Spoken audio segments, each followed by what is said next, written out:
Vamos dar uma salva de palmas ao nosso Deus. Glória a Deus. Hoje, dando continuidade ao tema do mês, estamos falando sobre assim fazemos as nossas guerras, lutamos as nossas guerras. E hoje eu confesso que é um dos temas mais difíceis de se ministrar, porque é um tema muito amplo, muito profundo, e às vezes em 30, 40 minutos não se dá para abordar tudo o que se pode abordar sobre o tema perdão. O tema perdão é um dos temas mais complexos e mais difundidos entre estudiosos, especialistas, porque cada pessoa tem uma forma distinta de percepção do perdão. Há pessoas que têm uma facilidade muito grande para perdoar os outros, outras não. Mas há pessoas que têm muita dificuldade de perdoar a si mesmo, outras não. E essa é uma luta que muitas vezes se torna complexa, porque você vê a questão espiritual e você vê a questão emocional, e às vezes as duas coisas se misturam. E separar o espiritual do emocional é um desafio de discernimento, é um desafio de oração, é um desafio de dedicação a Deus, para que Deus possa trazer à luz o que está acontecendo. Se for espiritual, você expulsa o demônio, o espírito imundo em nome de Jesus, e foi-se. Mas se é emocional, aí o desafio é muito mais lá dentro. E a Bíblia diz que Deus sonda os corações. Deus sonda os corações. Sondar é entrar lá no íntimo, lá nas profundezas do coração, para olhar a essência de cada um de nós. E muitas vezes nós não queremos que Deus vá tão fundo, que Deus fique na superficialidade, que Deus fale conosco do jeito que a gente está, mas a gente às vezes não permite Deus olhar lá no fundo. E é lá no fundo, muitas vezes, que está o motivo pelo qual nós não sentimos a presença de Deus, nós não nos perdoamos, nós não perdoamos ao outro, ou nós nos sabotamos, ou sabotamos a outros. E para nós meditarmos hoje sobre o perdão, eu gostaria que você abrisse a sua Bíblia em Mateus capítulo 6, dos versos 9 ao 13, aliás 14 ao 15. Mateus capítulo 6, dos versículos 9 a 15. Aqui nós temos o Sermão do Monte. E no Sermão do Monte, capítulos 5, 6 e 7 de Mateus, Jesus começa a ensinar a doutrina, o ensino do reino dos céus, do reino de Deus, do governo de Deus. E aqui ele está ensinando, nesse trecho que a gente vai ler, sobre oração. E talvez essa oração do Pai Nosso é a oração mais conhecida no mundo. Mesmo não cristãos já ouviram falar da oração do Pai Nosso. E muitas vezes a gente sabe dessa oração, mas a gente não presta atenção nos detalhes da oração. Eu gostaria que você pudesse prestar atenção agora nos detalhes que essa oração tem, porque é Jesus que está ensinando. Portanto, vocês orarão assim: Pai nosso que estás nos céus, santificado seja o teu nome, venha o teu reino, faça-se a tua vontade, assim na terra como no céu. O pão nosso de cada dia dá-nos hoje, e perdoa-nos as nossas dívidas. Verso 12: e perdoa-nos as nossas dívidas, assim como nós temos perdoado aos nossos devedores. Vou repetir esse versículo aqui, que é o tema da nossa mensagem. E perdoa-nos as nossas dívidas, assim como nós temos perdoado aos nossos devedores. E não nos deixes cair em tentação, mas livrai-nos do mal, pois teu é o reino, o poder e a glória para sempre. Amém. E no versículo 14 ele continua: porque se perdoarmos aos homens as suas ofensas, também vosso Pai Celeste vos perdoará. Se porém não perdoardes aos homens as suas ofensas, tampouco o vosso Pai vos perdoará as vossas ofensas. Vamos orar.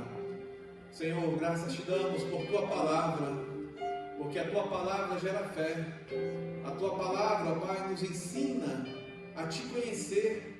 E te conhecendo, ó Pai, nós aprendemos mais sobre o amor que excede todo entendimento. E que nesse momento, ó Pai, os nossos corações, sendo sondados por Ti, sejam tocados, ó Pai, para que seja uma boa terra, para que a semente da Tua palavra caia nessa boa terra, e ao cair, gere fé, para que a gente possa, ó Pai, vencer as prisões interiores, vencer aquilo, ó Pai, que nos sabota, vencer, Senhor, aquilo que espiritual e emocionalmente nos fragiliza, para que possamos, ó Pai, estar livres para Te adorar, Te exaltar e amadurecer espiritualmente e emocionalmente, em nome do Senhor Jesus. Amém e amém. Um pouco antes, quando eu estava meditando sobre o Pai Nosso, essa oração que Jesus ensinou, eu estava assim pensando, poxa, como é difícil a gente olhar aquilo que Deus está nos ensinando e de repente a gente parar num lugar em que é quase que impossível praticar. Porque aqui no verso 12, Jesus ele está dizendo: e perdoa as nossas dívidas assim como nós temos perdoados aos nossos devedores. E como você perdoa alguém que te enganou? E como você perdoa alguém que te fraudou? E como você perdoa alguém que abusou de você? E como você perdoa alguém que te enganou, te traiu? Às vezes, para quem não passou por isso, é muito fácil. Ah não, perdoar é tranquilo para mim. Mas cada um tem uma dor do perdão, cada um sabe como o perdão o aflige. Grandes momentos que nós temos nos momentos de aconselhamento pastoral são com pessoas que estão superando, vencendo ou lutando questões do perdão. Há pessoas que passam anos lutando e tentando aprender, tentando vencer e superar a questão do perdão e muitas vezes não conseguem. E quando a gente aconselha uma pessoa, independente do porquê que ela tem que perdoar e do porquê que ela tem que se auto-perdoar, porque o perdão tem que começar por nós. Eu tenho que me perdoar, porque muitas vezes nós nos culpamos por muitas coisas, muitas vezes nós causamos as dívidas. Porque é o que está escrito, perdoa as nossas dívidas. Então, as nossas dívidas fomos nós que criamos. Aí você pode dizer, mas pastor, tem dívidas que eu não crio. Mas você permite. Você se torna fiador. E a Bíblia diz para nós não sermos fiador. Está na Bíblia, não seja fiador. E a gente, não, mas é um parente, é um amigo. E geralmente as traições vêm de parente e amigo. E é geralmente de familiares que está todo o problema em relação a perdão. E se torna muito difícil, às vezes, superar isso. Porque toda vez que a gente lembra, poxa, me enganou e remói, aí eu já não vou mais no Natal na casa de fulano, eu já não vou mais me reunir com a família, porque fulano vai estar lá, fulana vai estar lá, e eu não quero mais estar junto. E isso já está acontecendo há anos e não se resolve. E aí as pessoas tentam ir em psicólogos, psiquiatras, psicanalistas, especialistas e em gabinetes pastorais, tentando achar uma forma de resolver isso. E essa forma de resolver, ela não é simples, porque o perdão é algo divino. Eu não posso dizer para você que você faça assim, assim você está perdoado. Não é assim que funciona. Porque o perdão é algo que tem que brotar no coração e você sentir o poder de Deus para transformar você, para você ter coragem de perdoar, se auto-perdoar e seguir adiante. E quando eu estava pensando, eu disse para Deus, o que eu posso falar para que as pessoas possam pegar como exemplo do porquê perdoar? E aí Deus me trouxe um texto que também muitas pessoas conhecem, as bem-aventuranças. As bem-aventuranças é o início do Sermão da Montanha, lá em Mateus capítulo 5.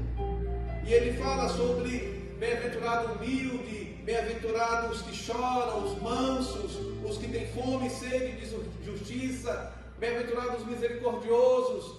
E aí, a sexta bem-aventurança, bem-aventurado os limpos de coração. Você já parou para pensar o que essa bem-aventurança quer dizer? Os limpos de coração, porque eles verão a Deus. E eu disse assim, uau, eu nunca tinha pensado em perdão usando esse texto de os limpos de coração. E a grande verdade é que muita gente às vezes nunca pensou no que seria ser limpo de coração. O que tem que ser limpo de coração para poder ver a Deus? Na Bíblia, quando a gente lê na Bíblia sobre coração, está falando sobre alma e razão. Bem-aventurados os limpos das emoções e os limpos da razão. Porque pessoas que não têm cargas negativas nas emoções e na razão, elas verão a Deus. Olha que profundo. Pessoas que não têm barreiras nas emoções e na razão, elas verão a Deus. Aí você entende, porque muitas vezes a pessoa tem dificuldade de entender o mundo espiritual, de sentir o mundo espiritual, e aí o diabo coloca circunstâncias para a gente entender o mundo espiritual de outras formas. Ah, vá no espiritismo, vá nisso daqui, você tem que desenvolver a tua mediunidade, você tem que fazer isso e aquilo, olha, tem esses rituais. Tudo mentira. Tudo mentira do diabo, porque o diabo ele não quer que você se cure. O diabo quer que você venha à igreja doente, continue doente, para que você se desvie no futuro. Esse é o papel do diabo. Ele não quer que você fique lá fora, fazendo as coisas e depois corra para a igreja e mude. Não. Ele quer que você fique dentro da igreja e lá fora, fazendo as mesmas coisas, como se não houvesse Deus. Porque aí, você é a pessoa que não busca santidade. Você é a pessoa que não busca o temor do Senhor. Você é a pessoa que não busca fortalecer a tua maturidade espiritual, mas sempre vive na mornidão. Sempre vive na mornidão, em cima do muro. Quando eu estiver pegando, eu vou para Deus. É isso que o diabo quer de cada um de nós.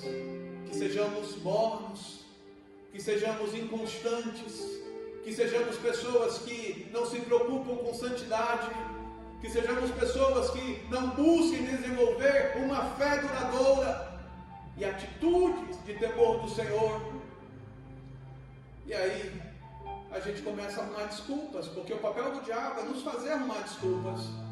Eu não tenho a sensibilidade espiritual do pastor, da fulano ou do fulano. Mas é assim mesmo. Alguns são eleitos, outros não. Mentira do diabo. A sensibilidade espiritual é para todos nós. O mover de Deus, os dons são para todos nós. Mas há um preço. Há um preço para isso. E esse preço é você se despojar. É você lutar contra os desejos da carne, que a Bíblia chama de concupiscências. O que é concupiscência? É um desejo descontrolado, incontrolável de servir a carne. Quantas pessoas vivem vícios e lutam contra os vícios porque se tornou um desejo incontrolável. E repete, e vem pede perdão e repete de novo. E às vezes a pessoa não entende, por que eu sou assim, pastor?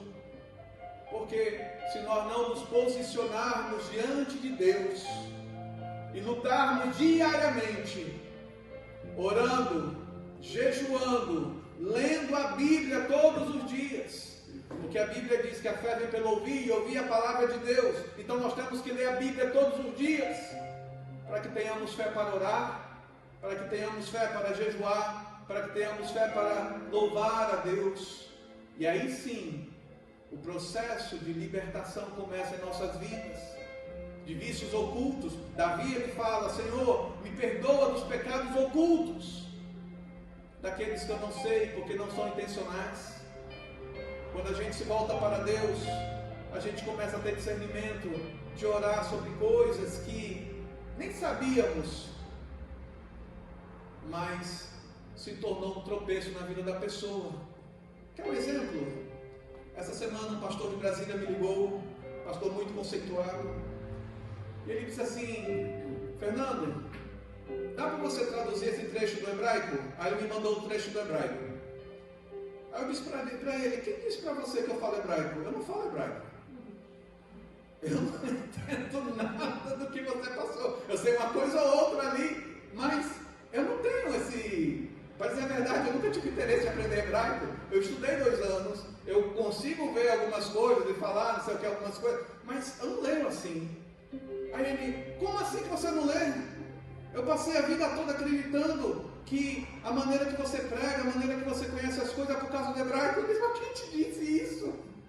Olha só a ideia do outro. Eu disse: quem te disse que é por causa do hebraico, do grego, que você vai conhecer a Bíblia, você vai estar mais íntimo de Deus ou não? A intimidade com Deus vem de você buscar a Deus, não de você aprender coisas, de você só ler coisas. Isso tudo é bom, mas não te ajuda. Porque a intimidade é a gente entender que Deus é Pai, nós somos filhos, e eu me aproximo dEle. E quando eu me aproximo dEle, eu o conheço mais. E a presença dEle em mim faz a diferença. Não é o hebraico. Se fosse o hebraico, todo judeu que fala hebraico seria um expert da Bíblia, mas não é. Se fosse pelo grego, toda pessoa que falasse grego, o grego seria um expert da Bíblia, mas não é. Não é a teologia, não é o conhecimento humano, é nós queremos Deus. Como o Salmos 42 diz, no verso 1, assim como a corça suspira pelas águas, assim suspira por ti, Senhor, a minha alma. É suspirar por Deus, é querer Deus. Sabe, é nós querermos Deus. Não é a gente pensar que eu vou encontrar Deus aqui ou ali. A Bíblia é a palavra de Deus, a gente encontra Deus na Bíblia. É na palavra do Senhor que nós encontramos Deus. Há muitos livros bons, há muita escritura boa, há muito curso bom, mas isso são só acessórios. O que realmente faz a diferença é o nosso devocional diário com Deus, é aquilo que a gente faz em Deus.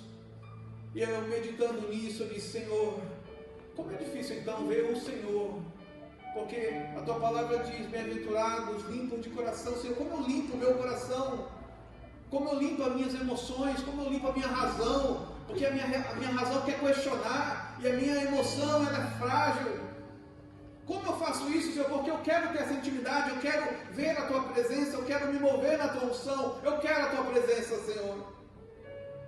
E aí me veio uma memória da minha infância, muito interessante. O meu pai, quando eu era criança, ele era serralheiro, entre outras profissões que ele tinha. Eu não sei se você cresceu num ambiente de serralheria, um ambiente em que você tem ali várias ferramentas, você tem máquina de solda, você tem eletrodos, e você tem aquele cheiro do ferro sendo colado, né, com os eletrodos.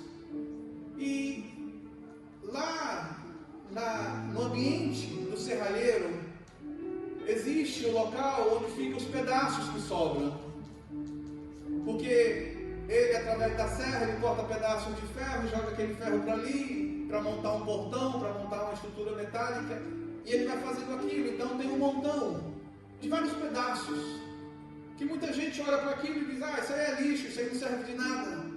Mas se você pergunta para o serralheiro, ele diz assim: não, isso aqui tudo é útil, em algum momento eu vou voltar a usar isso daqui. Você fica assim: mas como? Para mim é só sucata, é só bobagem.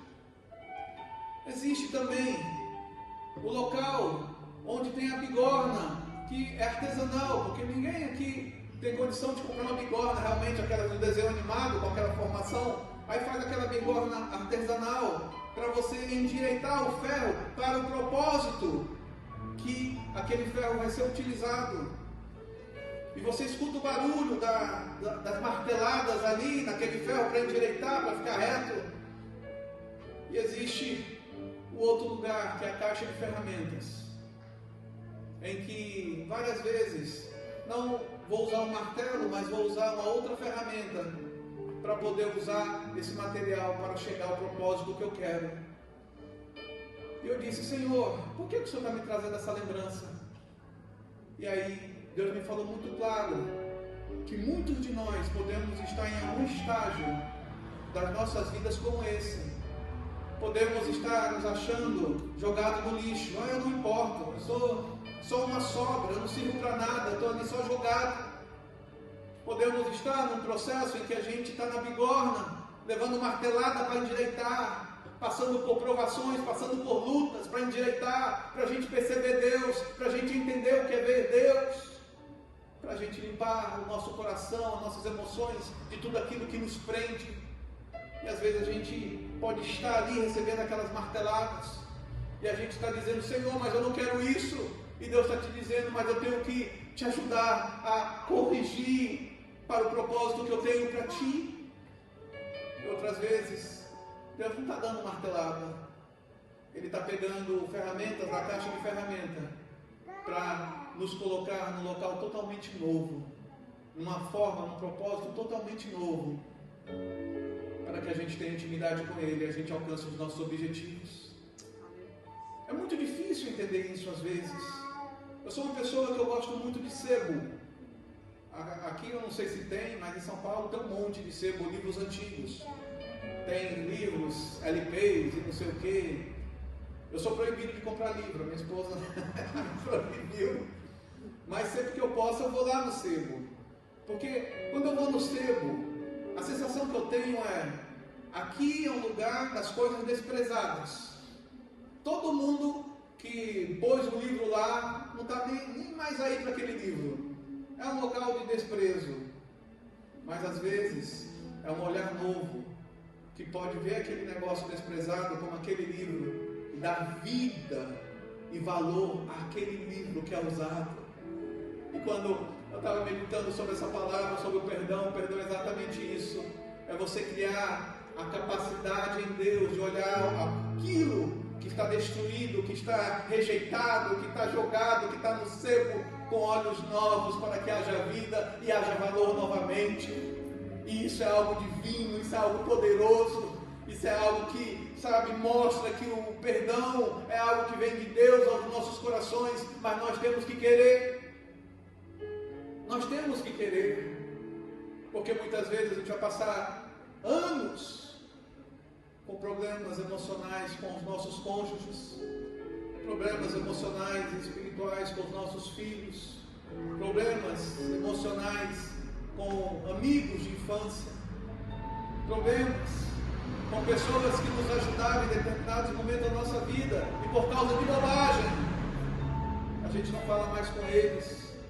Quantas pessoas perderam amizades por causa da política, ou por causa da religião, ou por causa do futebol, ou por causa de bobagens, relacionamentos. E a única forma da gente rever isso é se a gente querer ter uma visão nova para olhar aquilo que foi desprezado com olhos novos, e olhando com olhos novos, a gente vai dar valor àquilo que Deus dá valor, porque Deus morreu por cada um de nós, e por aqueles também que a gente tem raiva, e por aqueles também que a gente pede: Senhor, dá um chacoalhar, faz alguma coisa. Na realidade, às vezes, a gente não tem que esperar tanto do outro, a gente é que tem que fazer. Ai, pastor, mas aí é covardia, porque eu vou ter que fazer. Às vezes, você tem muito mais potencial do que o outro, e Deus está te dando muito mais potencial do que o outro, para que você alcance a resposta das suas orações, e você não pode desprezar isso. Um dos maiores pastores ou líderes que tem vários livros, mais de 200 livros escritos, é o Max Lucado. Max Lucado é um autor que eu indico para todos, que todo o material dele é muito bom. Cristão, homem de Deus. Ele, nos Estados Unidos, começou a escrever artigos para uma coluna de um jornal da igreja, um jornal ali local, textos pequenos. E pessoas começaram a dizer para ele: por que você não escreve um livro, não sei o que? Eu não tenho tempo, eu não tenho tempo. E talvez isso seja a realidade de muitos de nós. Tem muitos sonhos na gaveta, tem muitas coisas na gaveta, tem muitas coisas ali, já tem anos que Deus tem falado conosco, e estão ali na gaveta. E Max Lucado, ele era mais um, que tudo ali estava ali na gaveta, e essa questão de escrever não era bem aquilo que estava no coração dele. Até que um dia Deus falou para ele: eu vou te enviar para o Brasil. E ele disse: Senhor, para o Brasil? Eu vou te enviar para o Brasil. E ele e a esposa vieram para o Brasil como missionários. E quando eles vieram como missionários aqui para o Brasil, eles começaram a aprender português. E chegavam momentos que, de tanto ouvir português, ele ficava cansado. Ele dizia: eu quero um momento para voltar a falar inglês de novo, porque português é muito difícil, não tem nada a ver com inglês. A Mônica pode dizer, sabe, outros podem dizer, mas não tem nada a ver, português é muito complexo. E o Marcos Lucado, ele começa a dizer: sabe uma coisa? Eu vou usar esse meu tempo livre para me dedicar a escrever artigos em inglês. E ele começa a escrever. E aí ele lança o primeiro livro, Na Bigorna de Deus. Se tornou um best-seller mundial. E desse livro, toda a vida, sonhos, planejamentos, desejos do coração dele vieram a se cumprir. Porque ele pôs para fora um desejo que estava ali sendo deixado de lado, deixado de lado, deixado de lado. Quantas coisas Deus às vezes está nos falando, a gente está deixando de lado, e a gente vai abandonando, a gente deixa na gaveta. Aí você olha para mim: pastor, o que isso tem a ver com perdão? Tem a ver por causa da insegurança que muitas vezes nós temos de nos sentir fragilizados novamente ou enganados novamente, e aí você não quer arriscar mais. Quantas pessoas não querem fazer coisas e tem medo de fazer porque tem o medo de errar, de fracassar, de perder, de se decepcionar de novo? Quantas pessoas não perdoam por causa disso? Mas fulano, ele vai cometer tudo de novo. E eu quero te dizer a verdade. É verdade, ele pode cometer tudo de novo. Mas a questão do perdão não está no outro, está em você que é curado. O outro vai passar pelo processo dele, o outro vai passar pelo momento dele. Quem quer ver Deus é você, o outro, se quer ver ou não, é uma questão do outro. A decisão de perdoar e ser perdoado é nossa. É nossa. Não é uma questão que eu deixo lá para o outro: Senhor, depende do outro. Não! O Espírito Santo é quem convence o homem do pecado. O Espírito Santo é quem toca nos corações para que cada um conheça Deus, conheça Ele e tenha intimidade. Nós não somos páginas, nós não somos tutores, nós não somos pessoas que têm que ficar ali olhando o tempo todo para aquilo que Deus quer fazer na vida do outro. Às vezes a gente atrapalha demais o que Deus está fazendo na vida do outro, porque a gente quer interferir. Pare de interferir no trabalho de Deus na vida do outro, e vai fazer aquilo que Deus está fazendo na tua vida. Olhe para a tua vida, cresça naquilo que Deus está te dando graça, está te dando ideia, está te dando provisão. Cresça nisso. E aí, se o outro acompanhar, amém, glória a Deus, vamos crescer juntos. Mas às vezes o processo individual leva tempo para um e para o outro é mais rápido. Mas não se sabote, porque o outro está numa fase diferente da sua. Às vezes você já está na fase em que Deus está usando uma ferramenta nova com você. Às vezes aquele outro está na fase de estar ali, naquele montouro, naquela caixa, naquele lugar em que é sobras, porque está resistindo ao tratamento de Deus. E no tempo certo Deus vai lá e pega e usa em algo que vai mudar a vida daquela pessoa. Ou às vezes a pessoa está na bigorna levando martelada. Não se incomode se alguém está levando martelada para ser corrigido. Não se incomode se alguém está levando marteladas na vida para que possa aprender a não fazer coisas que não deve fazer. Nós já temos uma certa idade. Se nós erramos nessa certa idade, é porque nós queremos errar. Sabemos que temos que pedir conselhos e muitas vezes não pedimos conselhos. Sabemos que existe a aparência do mal e que temos que evitar a aparência do mal, tudo aquilo que vai nos levar a pecar, e muitas vezes nós queremos andar em caminhos de aparência do mal. Há muitos caminhos que levam ao pecado, muitas vezes a gente quer estar ali no caminho do pecado, porque aí a gente está se enquadrando, a gente está sendo validado pelos outros. Quem te valida? O maior erro nosso é querer ser validado pelos outros e perdemos a nossa identidade. Quando a gente vê, a gente está vivendo o sonho dos outros e não os nossos sonhos. Aí a gente chega frustrado: ai pastor, eu perdi tempo na minha vida e não estou conseguindo. Meus queridos, o teu hoje é o começo para você fazer inúmeras coisas.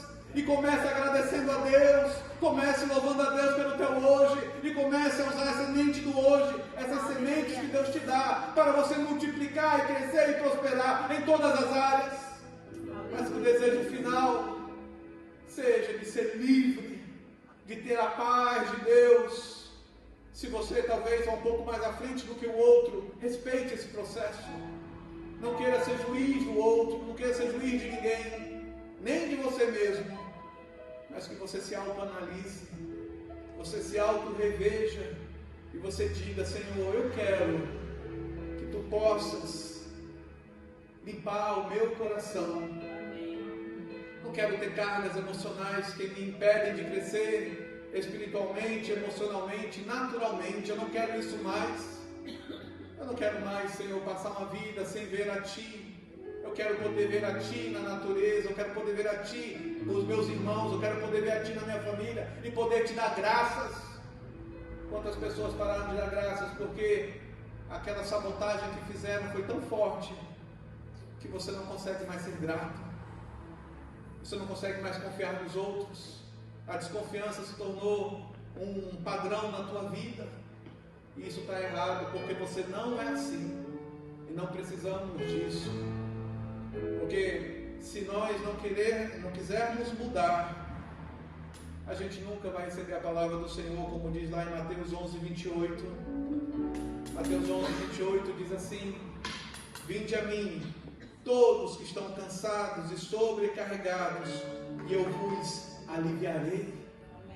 Vinde a mim, é um chamado pessoal, é um chamado pessoal, individual, não depende do outro, mas Senhor, e o outro? Deixa o outro, que vai estar no processo de Deus também, pode estar ali, no monte dos pedaços, pode estar na bigorna, ou pode estar na caixa de ferramenta, passando por um processo totalmente diferente. Mas não perca o tempo de Deus, que Deus tem um tempo para cada um de nós. E esse tempo abençoa a todos. A tua bênção abençoa o teu próximo. A tua bênção abençoa a tua família. A tua bênção abençoa a tua casa. A tua bênção faz prosperar a tua vida. E se o outro não quiser, ele vai se sabotar, vai se sabotar, vai se sabotar, até ele clamar a Deus e dizer: Senhor, eu preciso de Ti. E quando ele clamar a Deus, dizendo: eu preciso de Ti, Deus vai ouvir. Gostaria que você curvasse a sua cabeça agora, você pudesse meditar nisso, falar com Deus: Senhor, em que fase da minha vida eu estou? Me dá discernimento para eu entender se eu estou na bigorna, levando martelada, tudo dá errado, tudo que eu faço é um problema, sempre é um imprevisto. Ou se eu estou me sentindo, Senhor, abandonado, rejeitado, não estou me sentindo, Senhor, reconhecido. Como eu gostaria de ser reconhecido, Senhor, eu não sinto reconhecimento no meu trabalho, na minha família, parece que eu estou lutando sozinho, parece, Senhor, que eu sou o único que está gritando por vida, enquanto todos os outros sabotam por morte. Está lá se sentindo num monte de pedaços, rejeitos. Ou você pode estar no momento em que Deus está usando uma ferramenta diferente para lidar com a tua vida, para te curar, para te restaurar. E essa ferramenta dói. E essa ferramenta está pressionando você. Mesmo você sentindo que tem bênçãos de Deus, mesmo você sentindo que tem respostas de oração, mesmo você sentindo que você chegou no nível que é diferente, que está acima do que era o teu passado, coisas novas aconteceram, mas você fica incerto, você fica inseguro. E Deus está usando uma ferramenta diferente contigo, para te mostrar a gratidão, para te mostrar o perdão, para te mostrar que Ele não te colocaria nessa posição se Ele não quisesse te abençoar.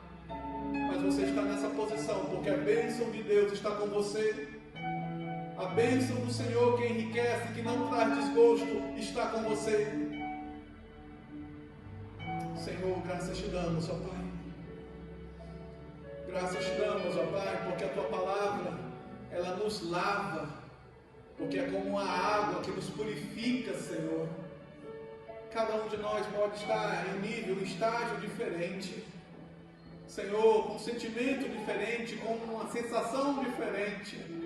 Nesse momento eu oro, ó Pai, para que Tu tragas a Tua paz, porque não importa o estágio, Não importa, ó Pai, o cenário, a tua paz pode estar com todos. Estando a tua paz, nós somos ousados, intrépidos para fazer tudo aquilo que tu queres de nós, inclusive perdoar, Senhor.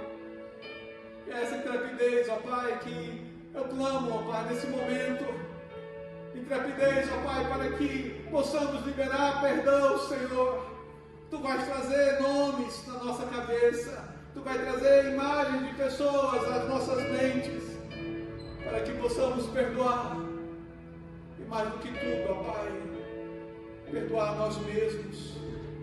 Ajuda-nos a nos perdoar, Senhor, porque muitas vezes somos tão críticos, somos tão murmuradores, somos tão reclamadores que não te damos graças pelas sementes que tu tem nos dado para com essas sementes prosperarmos, ó Pai. Ó Deus, que tu possas tocar no coração de cada um, Senhor. Que tu possas, ó Pai, curar se a necessidade de cura física, que haja cura física. Se a necessidade de cura emocional, Senhor, tu sondas os corações e tu curas as emoções. Que haja cura emocional, ó Pai. Porque nós precisamos de Ti, não importa o estágio em que estamos vivendo, Senhor, nós precisamos de Ti. Nesse momento eu gostaria de perguntar, alguém aqui que nunca entregou a sua vida para Jesus e gostaria de dizer nesse momento, eu quero entregar a minha vida para Jesus, eu quero fazer parte da família de Deus, eu quero que o Senhor governe a minha vida, eu não quero mais me governar, eu não quero mais viver uma vida sem a direção de Deus, eu quero o governo de Deus na minha vida. Se há alguém aqui nesse momento, levante a sua mão, que nós queremos orar por você, porque nós sabemos que Deus pode governar a tua vida, se nós deixarmos Ele governar. A Bíblia diz, eis que estou à porta e bato, se alguém abrir a porta, eu vou entrar. Então, é uma escolha nossa, abrir a porta para Jesus e dizer, Senhor, eu quero que Tu governes a minha vida. Alguém aqui nessa manhã que queira aceitar Jesus como Senhor e Salvador da sua vida? Amém. Amém. Vamos orar. Senhor, graças Te damos, porque, Senhor, Tu estás conosco. Algo novo aconteceu, Senhor. Cadeias foram quebradas. Algo novo aconteceu, Senhor. Cadeias foram quebradas, cadeias emocionais, cadeias espirituais foram quebradas. E nesse momento, ó Pai, eu te peço, Senhor, dê circunstâncias a cada um, para que tenha uma experiência nova contigo. E tendo essa experiência nova contigo, Senhor, possam falar do Teu amor, possam testemunhar do Teu milagre, possam, Senhor, proclamar o bem que Tu tens feito a cada um. Amém. Em nome do Senhor Jesus. Amém. E amém. Nós vamos ouvir uma canção antes da última oração. Aleluia.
Coloca a mão no teu coração nesse momento e repete assim comigo: Senhor Jesus, muito obrigado, porque Tu és fiel, que eu possa, nessa semana, deixar a minha vida aos Teus cuidados e não temer nenhuma notícia ruim, nada que possa me amedrontar. Encontre habitação na minha vida, em nome de Jesus. Você pode dar uma glória a Deus? Aleluia. Senhor, que o amor do Pai, a comunhão do Filho e as doces consolações do Espírito Santo estejam sobre cada um de nós, hoje e sempre. Amém e amém. Pode aplaudir o Senhor. Não saia sem falar com alguém. Deus te abençoe.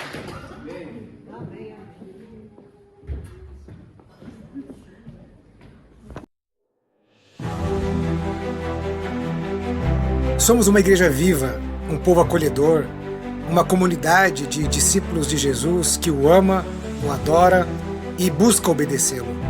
Queremos tornar a palavra de Deus conhecida a todos para que o seu amor e salvação transforme vidas e corações. O anseio por servir faz parte da nossa maneira de viver e é expresso em inúmeros dos nossos projetos e iniciativas. Queremos ver o reino de Deus se expandir em todos os lugares. Por isso não medimos esforços para pregar o Evangelho no templo, nas casas, nas comunidades, nas ruas, nas escolas, em São Paulo, no interior, no sertão, no Brasil, no mundo e até os confins da terra. Sabemos que formosos são os pés daqueles que anunciam o Evangelho. Entendemos o quanto o amor de Deus se materializa suprindo as necessidades dos vulneráveis e dos necessitados. Portanto, colocamos nossos ministérios, talentos, dons e recursos para servir em projetos sociais nos mais diversos lugares. Imigrantes, refugiados, pessoas em situação de rua, mulheres em situação de vulnerabilidade, crianças, adolescentes e tantos outros públicos são atendidos, recebidos nas incontáveis ações de socorro e acolhimento da nossa comunidade. Vivemos para sermos sal e luz nesta terra. Somos uma verdadeira família e queremos ter a nossa porta aberta para receber todos aqueles que querem desfrutar da transformação que o amor de Deus e o poder da sua palavra traz. Ansiamos também por ver lares formados e que funcionam governados pela paz, pela alegria e pela justiça que faz parte do reino de Deus. Somos uma comunidade compromissada em orar pelos países, territórios e pelos seus governantes, pois entendemos o quanto é feliz a nação cujo Deus é o Senhor. Enviar missionários e apoiar iniciativas de proclamação do Evangelho e da transformação que ele faz, isso pulsa o nosso coração. Nossa visão é acolher as pessoas para ensiná-las a viver como discípulos de Jesus e para isso proclamamos a palavra de Deus. Ele, o Senhor, amou o mundo de tal maneira que enviou o seu único Filho para que todo aquele que nele crê não pereça, mas tenha a vida eterna. Essa é a mensagem que amamos. Esse é o Evangelho que cremos. Essa é a verdadeira e única razão de sermos simplesmente igreja. Sejam bem-vindos à Igreja Batista do Povo.